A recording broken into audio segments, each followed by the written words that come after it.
musichetta, no? E la gente a casa ha già i nervi scossi. Così gli mettiamo paura. Sentite, almeno fate ciao con la manina. Come prendere le cose alla lettera. Ebbene sì, gente, abbiamo collaboratori timidi che non amano la celebrità. Lavorano dietro le quinte e voi non li vedete, ma loro ci sono. E d'altra parte non sono gli unici di questi tempi. Ora mi vedete, vero? E adesso? E adesso? Ecco. E tanto è uguale. Abbiamo la stessa visibilità dei buchi neri. Ma lasciamoci queste facezie alle spalle. Senti, devo proprio dirti una cosa, tesoro. Non vorrei che ti offendessi, ma io non ce la faccio proprio a sopportare. Toglimi questa cosa, per favore.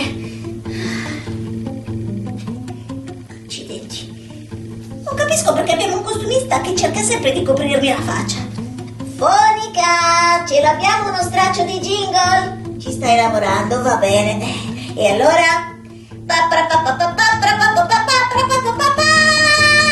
Welcome su Netflix, il primo network del mondo con le sue pillole dalla poltrona. Ma entriamo senza indugio in una nuova edificante storia che stanotte potrete persino leggere ai vostri pargoletti. Sto leggendo. C'era una volta una fanciulla chiamata Bianca. Scusate, ho sbagliato storia. No, cara, questa non è narcolessia. La chiamerei noia mortale, spleen esistenziale.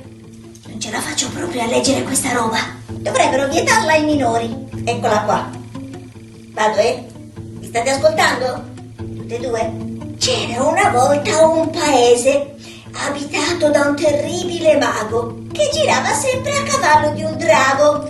Costui aveva fatto alla gente un tremendo incantesimo. Tutti i bambini che nascevano avevano sì il sangue rosso, ma questo col tempo cambiava colore. Ai nobili diventava blu, ai soldati e cavalieri color del ferro, ai contadini diventava marrone, ai bambini e ai maiali rosa, alle donne diventava, no, arancione no, nemmeno verde, diventava viola come un ematoma.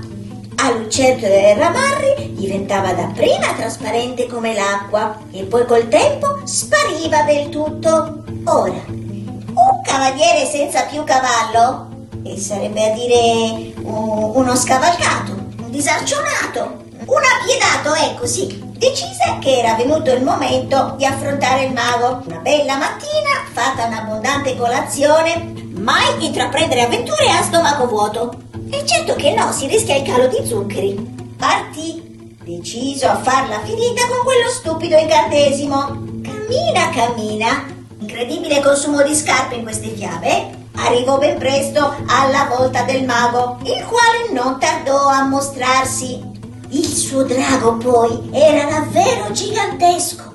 Al cavaliere per la paura si gelò nelle vene non solo il sangue, ma anche tutto il moccio, la pipì e tutto il latte che si era bevuto a colazione. Il drago in compenso faceva fuoco e fiamme e anche un po' di puzza perché non si lavava da molti giorni. Fece una fiammata proprio sotto le chiappe del cavaliere, il quale prese a correre a perdifiato fino alla piazza del mercato. Tutti lo guardarono. Era acconciato veramente da far ridere i polli. Aveva tutte le mutande bruciacchiate dal drago e i piedi di strappi e buchi. E la faccia tutta scorticata, perché correndo era anche inciampato in una pietra. Fu così che il paese rimase per sempre malefatato. E ancora oggi aspetta qualcuno che annulli l'incantesimo che cambia il colore del sangue dei suoi sfortunati abitanti. Noi avevamo detto che il lieto fine è roba morta. C'è gente che non regge emotivamente. E dopo questo racconto dal metaforico significato... Come?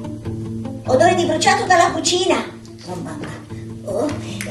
Scusate gente, devo proprio andare, ma mi raccomando, ci sarà una new entry molto famosa nel prossimo episodio. No, ve lo perdete assolutamente. A proposito, la soluzione dell'enigma era proprio l'ombra. Autorizzazione di insediare richieste per la piramide di piantazione di statica, rubrica costituisce l'esilio sanitario tipo acquisto di drago.